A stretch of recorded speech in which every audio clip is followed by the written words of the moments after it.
ఏపీలోని ఆ reserved seat something special. 3 ఉమ్మడి జిల్లాల్లో విస్తరించి ఉంది ఆ నియోజకవర్గం. పైగా దేశంలోనే రెండో అతిపెద్ద పార్లమెంట్ నియోజకవర్గంగా గుర్తింపు పొందింది. అంతటి ప్రాధాన్యం ఉన్న ఆ నియోజకవర్గం నారీమణుల పోటీతో ఇప్పుడు అందరి దృష్టిని ఆకర్షిస్తోంది. ఇంతకీ ఆ నియోజకవర్గం ఏది? అక్కడ పోటీ పడుతున్నదెవరు?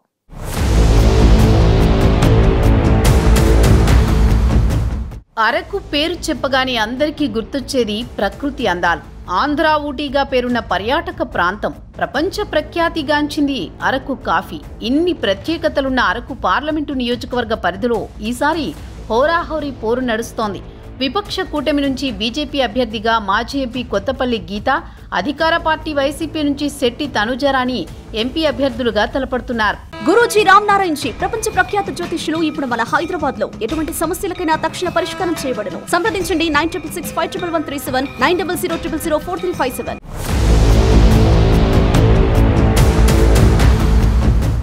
మాజీ ఎంపీ కొత్తపల్లి గీత రెండోసారి అరకు పార్లమెంటు బరిలో నిలిచారు. దీంతో గతంలో నియోజకవర్గ ప్రజలతో గీతకు విడదీయరాని అనుబంధం ఉంది. చిన్న వయసులోనే ప్రాంతీయ గ్రామీణ బ్యాంకులో అధికారిగా పనిచేసిన గీత డిప్యూటీ కలెక్టర్గా, ఎస్డీసీగా, ఆర్డీఓగా అనేక సేవలందించారు. రాజకీయాల్లోకొచ్చి తనదైన ముద్ర వేశారు. గీతా సొసైటీ ద్వారా గిరిజన గ్రామాల్లో సామాజిక సేవా కార్యక్రమాలు చేపడుతున్నారు. గీతమ్మ అంటూ గిరిజనులు ఆమెను పిలుస్తుంటారు.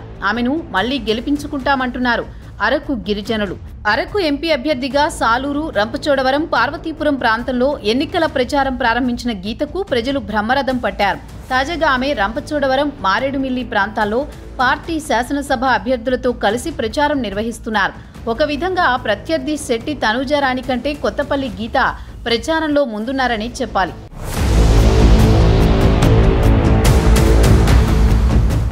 వైసీపీ ఎంపీ అభ్యర్థి శెట్టి తనుజరాణి ఒక డాక్టర్. అరకు ఎమ్మెల్యే శెట్టి పాల్గొన కోడలు. ఇంతకు మించి రాజకీయ అనుభవం ఏమీ లేదని చెప్పాలి. దేశంలోని రెండో అతిపెద్ద పార్లమెంటు నియోజకవర్గమైన అరకును దక్కించుకోవాలని అధికార పార్టీతో పాటు కూటమి పార్టీలు ఎంతో కసరత్తు చేసి అభ్యర్థులను ఎంపిక చేశాయి.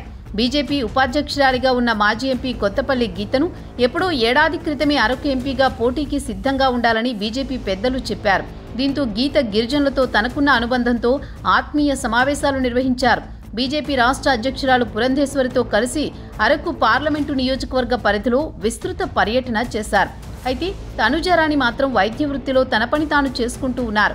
ఎంపీగా పనిచేసిన కొత్తపల్లి గీతను ఢీకొట్టే అభ్యర్థి కోసం వైసీపీ చాలా కసరత్తు చేసింది.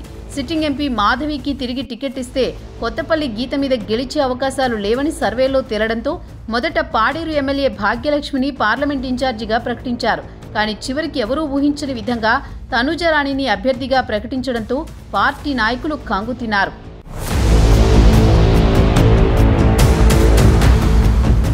సిట్టింగ్ ఎంపీ గొట్టేటి మాధవిని పక్కన పెట్టడంతో పాటు ఇన్ఛార్జిగా ప్రకటించిన భాగ్యలక్ష్మికి కూడా టికెట్ ఇవ్వకపోవడంతో ఇప్పటికే వైసీపీలో అంతర్గత విభేదాలు పొడచూపాయి.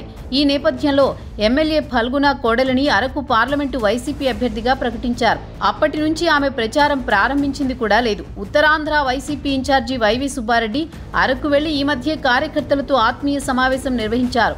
అరకు ఎమ్మెల్యే శెట్టి పాల్గొన గెలిచే అవకాశం లేదని సర్వే నివేదికలుండడంతో ఆయనకు టికెట్ ఇవ్వలేదు. ఆయనపై గిరిజనుల్లో వ్యతిరేకత ఉందని తెలిసి ఆయన కోడల్ని ఏకంగా పార్లమెంట్ అభ్యర్థిగా బరిలోకి దింపడంతో ఫలితాలు ఎలా ఉంటాయన్నది పార్టీలో చర్చనీయాంశంగా మారింది. అరకు ఎంపీగా చేసిన అనుభవం ఉన్న కొత్తపల్లి గీతపై కొత్తగా రాజకీయాల్లోకి వచ్చిన తనుజరాణి గెలుస్తారా లేదా అనేది ఇప్పుడు అందరూ చర్చించుకుంటున్న విషయం.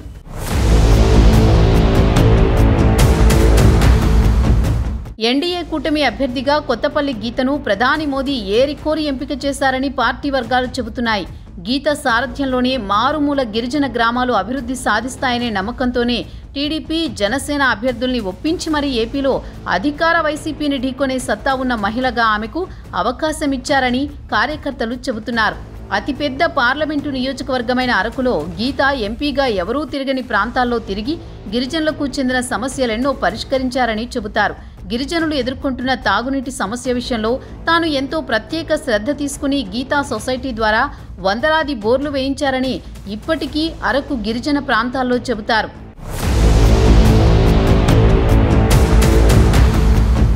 2008లో అరకు పార్లమెంటు స్థానం ఏర్పడగా 2009లో కిషోర్ చంద్రదేవ్, 2014లో కొత్తపల్లి గీత ఎంపీలుగా విజయం సాధించారు. 2019లో గొట్టేటి మాధవి ఎంపీగా ఎన్నికైనా ఈ 5 ఏళ్లలో ఆమె చేసిన అభివృద్ధి ఏమీ లేదంటున్నారు అరకు గిరిజనులు.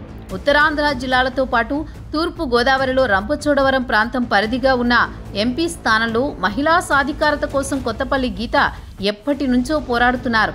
2014లో ఆమె తన ప్రత్యర్థిపై 92,000 ఓట్ల మెజారిటీ సాధించి గిరిజనుల మనసుల్లో చోటు సంపాదించుకున్నారు. ఎంపీగా ఉంటూనే హెచ్ఆర్డీ స్థాయి సంఘంలో కన్సల్టేటివ్ కమిటీలో సభ్యురాలిగా స్థానం సంపాదించారు. ఎపెడా సభ్యురాలిగా పనిచేశారు. 2014 నుండి 2017 మధ్య కొత్తపల్లి గీత కాఫీ బోర్డు సభ్యురాలిగా పనిచేసిన సమయంలోనే అరకు కాఫీకి అంతర్జాతీయ గుర్తింపు లభించింది. 2016 మార్చిలో జరిగిన national conference of women legislators కార్యక్రమంలో గీత కీలక పాత్ర పోషించారు. స్పీకర్ రీసెర్చ్ ఇనిషియేటివ్ కమిటీలోనూ సభ్యురాలిగా చోటు సంపాదించారు. ఇంత అనుభవం ఉన్న తమకు ఇన్ని సేవలు అందించిన ఆమెకు తామెందుకు ఓటెయ్యకూడదో ఎవరైనా చెప్పొచ్చని సవాల్ విసురుతున్నారు అరకు గిరిజనులు.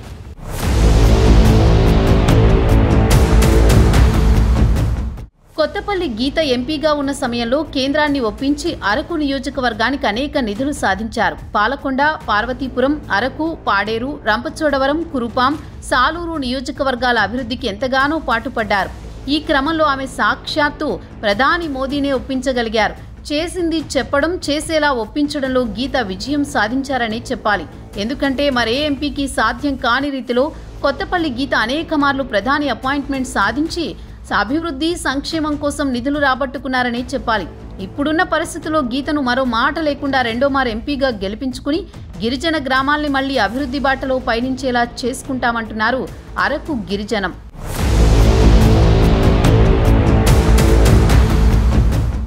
రాజకీయంగా అనుభవం ఉన్న, ప్రజల్లో పట్టున్న కొత్తపల్లి గీతపై తనుజారాణిని పోటీకి వైసీపీ ఎందుకు దింపిందో ఎవరికీ అర్థం కావట్లేదు.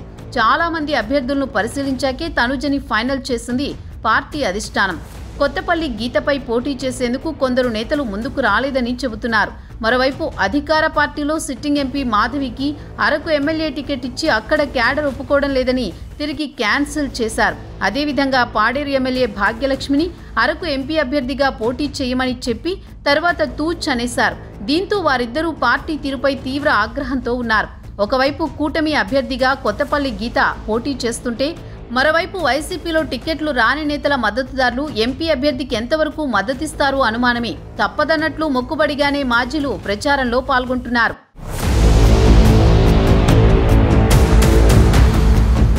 కూటమి అభ్యర్థిగా కొత్తపల్లి గీత ప్రచారంలో దూసుకుపోతున్నారు. బీజేపీకి టీడీపీ, జనసేన తోడు కావడంతో కొత్తపల్లి గీతకు గెలుపు అవకాశాలు ఎక్కువగా ఉన్నాయంటున్నారు. వైసీపీ అభ్యర్థి కనీసం ప్రచారం కూడా ప్రారంభించలేదు. అనుభవం లేకపోవడంతో బహిరంగ సభల్లో ఎలా మాట్లాడాలో కూడా తెలియడం లేదు. ప్రస్తుతం ఆమెకి పార్టీ ఆ దిశగా ట్రైనింగ్ ఇస్తున్న ఓటర్లని, అందులో గిరిజనులను ఏ విధంగా ఆకట్టుకుంటారనేది అర్థం కావడం లేదు. తనుజారాణికి కేవలం వైసీపీ పార్టీ బ్రాండ్ తప్ప మరేమీ కనిపించడం లేదు. మరోవైపు ఆమె మామ ఫాల్గుణపై గిరిజనుల్లో సదభిప్రాయం లేదు. ఇవన్నీ వైసీపీకి అరకులో మైనస్లుగా చెప్పాలి. అయితే గిరిజనులకు వైసీపీపై ఎంతో అభిమానం ఉందని, తాము ఎవరిని నిలబెట్టినా ఫ్యాన్ గుర్తుపైనే ఓటు వేస్తారన్న నమ్మకంతో ఉన్నారు వైసీపీ పార్టీ పెద్దలు.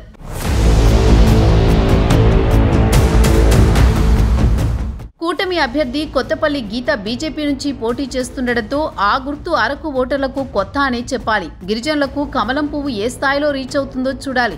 అయితే గతంలో కంటే అరకు పార్లమెంటు నియోజకవర్గ పరిధిలో పురంధేశ్వరి అధ్యక్షురాలు అయ్యాక కొత్తపల్లి గీతతో కలిసి చాలాసార్లు పర్యటించారు. గిరిజనులతో ఆత్మీయ సమావేశాలు నిర్వహించారు. ప్రధానమంత్రి నరేంద్ర మోదీ పథకాలతో గిరిజనులకు ఎంతో మేలు జరిగిందని, కేంద్ర ప్రభుత్వ సంక్షేమంతో గిరిజనులు తమకే మద్దతిస్తారని భావిస్తోంది బీజేపీ. మొత్తానికైతే అరకు పార్లమెంటులో బీజేపీ ప్రచారంతో హోరెత్తిస్తోంది. మరి వైసీపీ పెద్దలు రాజకీయాలకు కొత్తైన తనూజని ఏ విధంగా ముందుకు నడిపిస్తారో చూడాలి.